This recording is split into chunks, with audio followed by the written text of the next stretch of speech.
ito, post na nabasa ko, bayag ito ni Atty. Lorna Capunan sa mga private prosecutors sa isang press conference. Sabi niya, hate us now, but I can assure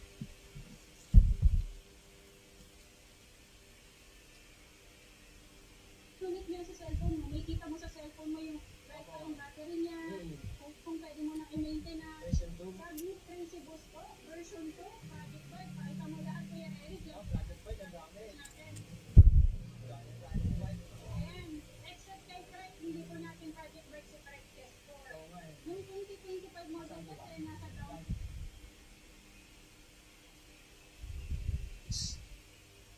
Siya pa kaya yung gagawa mismo? Siya pa kaya gagawa mismo ng kanyang speech?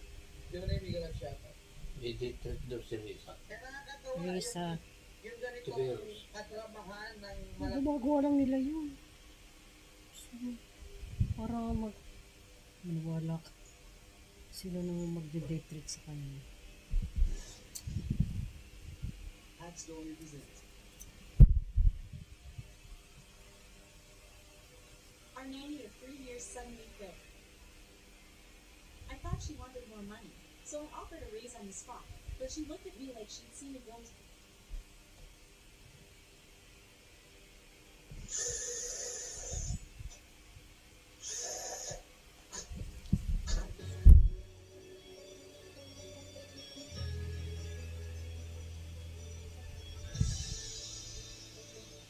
Assalamualaikum warahmatullahi wabarakatuh. Berjumpa kembali dengan channel kami.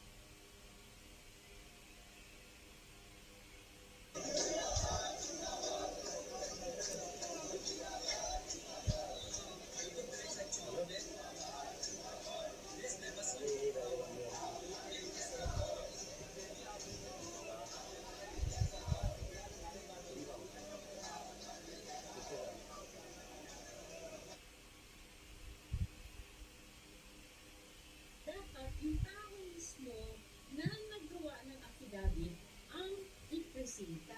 Sa masandaling ito ay makakasama namin ni partner Hana, si Atty.